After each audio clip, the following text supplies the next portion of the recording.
It's definitely the cleanest and nicest place I've ever lived since I've moved to the city. Came in, met Dominique, she showed me a suite almost immediately, and within that moment I saw the view, I saw the suite, and I gave her a check and I moved in a month later, and it was so easy.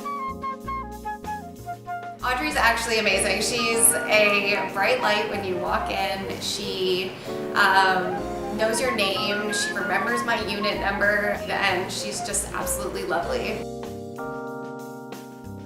I don't wait any less than probably a couple hours if I do send an email in.